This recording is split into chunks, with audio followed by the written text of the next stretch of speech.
అందరికీ నమస్కారం. ముఖ్యంగా రేపటి నుంచి ప్రారంభమయ్యే మహాకుంభమేళాను ఎస్పెషల్ గా దిశ పేపర్ స్పెషల్ ఎడిషన్ గా ఇచ్చింది.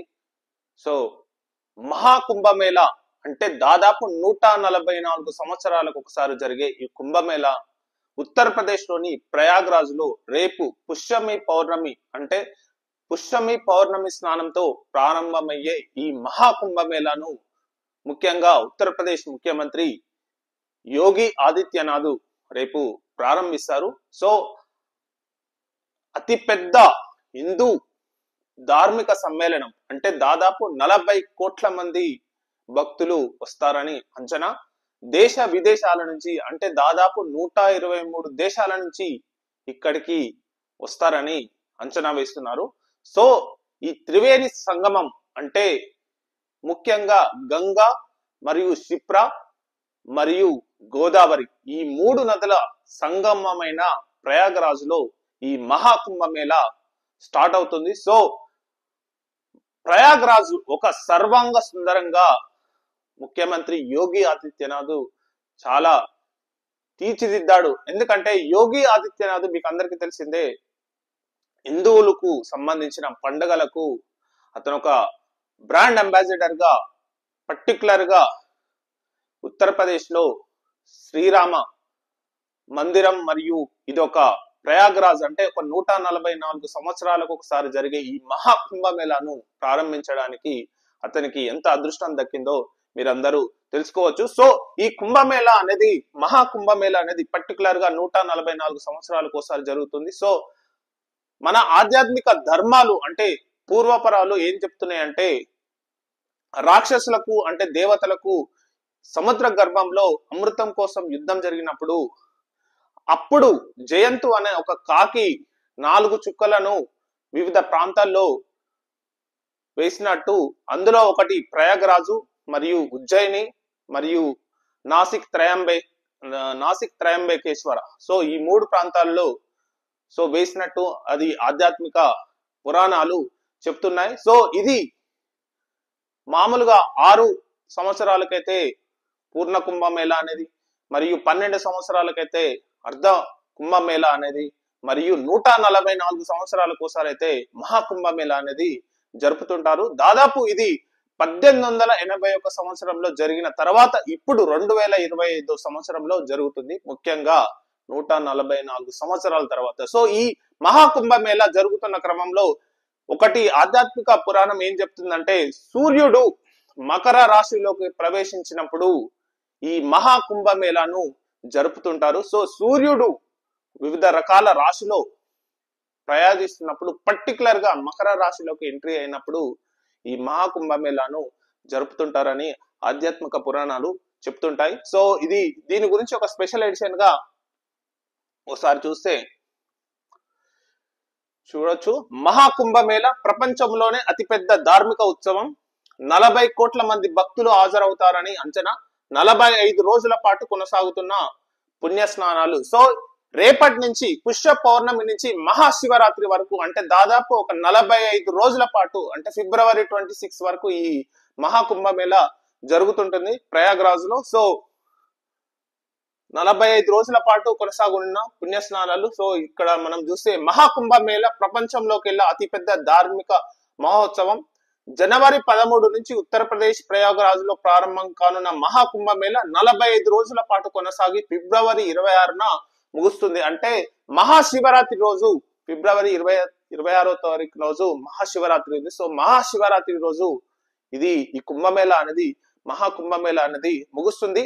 ఈ మహాకుంభమేళకు పర్టికులర్ గా ఉత్తరప్రదేశ్ గవర్నమెంట్ దాదాపు 50,000 మంది పోలీసులను సెక్యూరిటీ పరంగా ఎలకాట్ చేసింది. మరియు ఒక టెంట్ హౌస్ సిటీని అనే ఒక 3.5 లక్షల హెక్టార్లలో ఒక టెంట్ హౌస్ అనే సిటీని సరికొత్తగా నిర్మించింది. ఎందుకంటే 40 కోట్ల మందికి వాళ్ళ అంచనా ప్రకారం 40 కోట్ల మందికి అకామిడేషన్ అనేది చాలా అది అసాధ్యం. సో యోగి ఆదిత్యనాథ్ సర్కార్ ఏం చేసిందంటే ఒక టెంట్ హౌస్ సిటీని ఒక కొత్తగా నిర్మించింది. సో ఆ టెంట్ హౌస్ లో ఉండాల్సిన భక్తులు ఉండేటట్టు వివిధ రకాల సౌకర్యాలు అంటే ఫైర్ ఫ్రీగా మరియు ఏ ప్రమాదం జరిగినా ఏది జరిగినా ఇమీడియట్ గా ఏఐ టెక్నాలజీతో ఆర్టిఫిషియల్ ఇంటెలిజెంట్ టెక్నాలజీ సహాయంతో దాదాపు ఈ మహాకుంభమేళకు ఆర్మీ కూడా ఉత్తరప్రదేశ్ గవర్నమెంట్ కు సహాయం చేస్తున్నది. సో ఇండియన్ ఆర్మీ కూడా ఉత్తరప్రదేశ్ గవర్నమెంట్ తో కొయాగులేట్ అయి ఇది నిర్వహిస్తుంది. దీంతో పాటు NSG commands, national security agency commands కూడా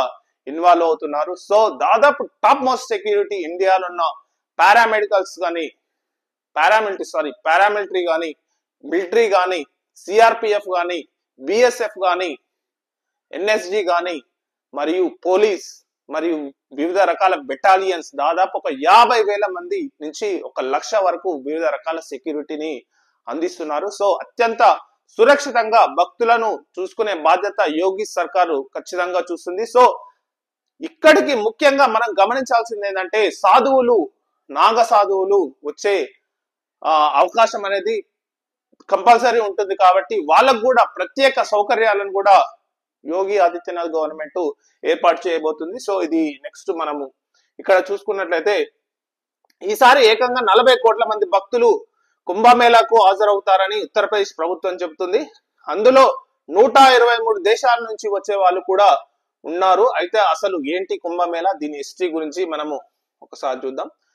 ఈ మహాకుంభమేళకు 850 ఏళ్లకు పైగా చరిత్ర ఉంది. ఈ ఉత్సవాన్ని ఆది శంకరాచార్యులు ప్రారంభించారని కూడా హిందూ పండితులు చెప్తుంటారు. అంటే దాదాపు 850 సంవత్సరాల చరిత్ర ఉన్న ఇది మహాకుంభమేళ. దీన్ని ఆది శంకరాచార్యులు ప్రారంభించారని చెప్పి చరిత్రకారులు చెప్తుంటారు. ఉత్తరప్రదేశ్ లోని ప్రయాగ్రాజ్ లో జరగనున్న మహాకుంభమేళ 144 ఏళ్లకు ఒకసారి మాత్రమే వస్తుంది. సాధారణంగా 6 ఏళ్లకు ఒకసారి అర్ధ కుంభమేళ, 12 ఏళ్లకు ఒకసారి పూర్ణ కుంభమేళ నిర్వహిస్తే మహాకుంభమేళను 144 ఒకసారికి నిర్వహిస్తూ ఉంటారన్నమాట. ఇది మనకు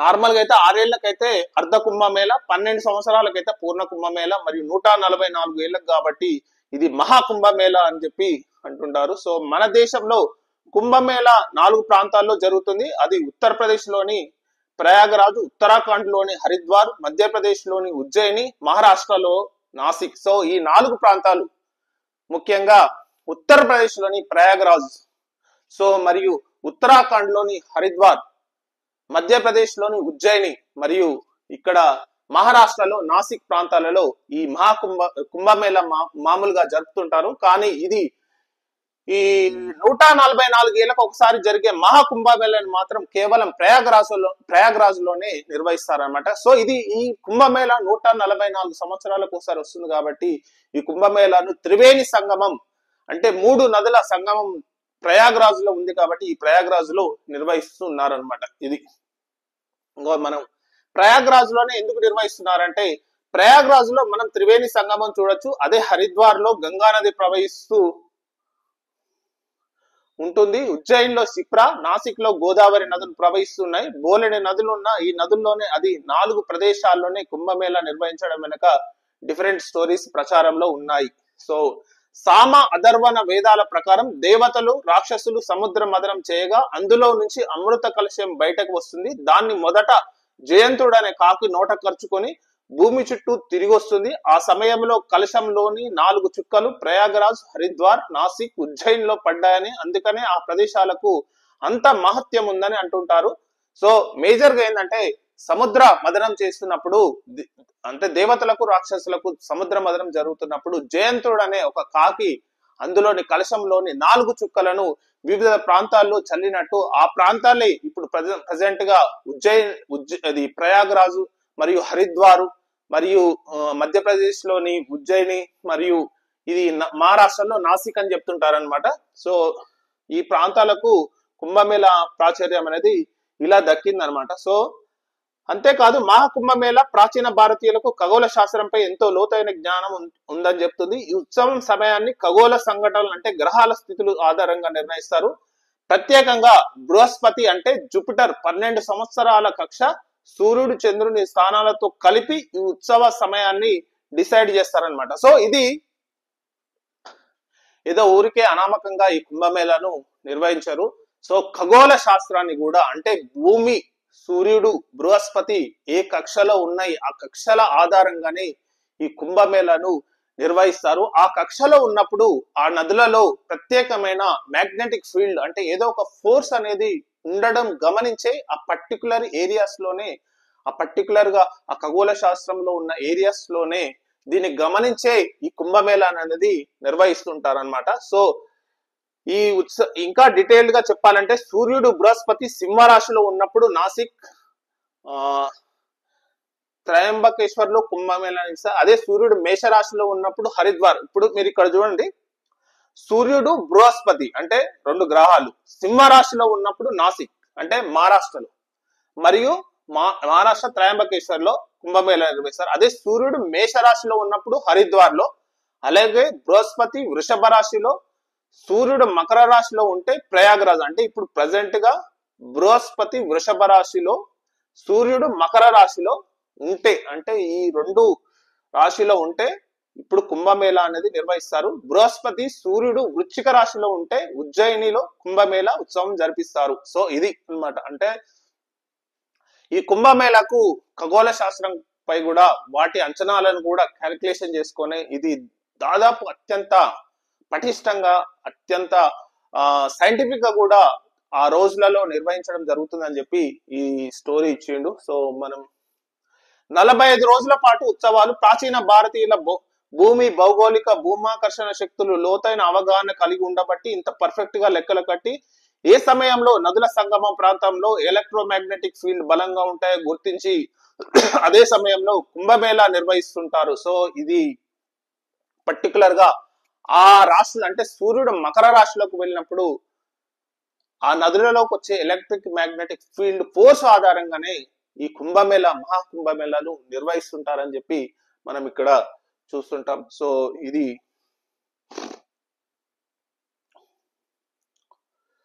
ఇంకా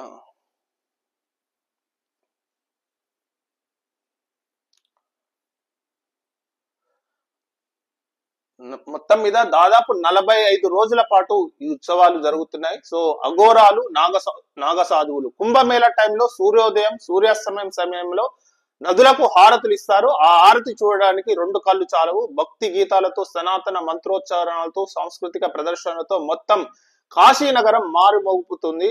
అందుకే ఇలాంటి ఉత్సవాన్ని అందులోని జీవితంలో ఒక్కసారి మాత్రమే జరిగే వేడుకను మిస్ కాకూడదని కోట్ల మంది కుంభమేళాకు వెళ్తుంటారు. నాగసాధువులు అఘోరాలు కూడా వచ్చి గంగా స్నానం చేస్తుంటారు.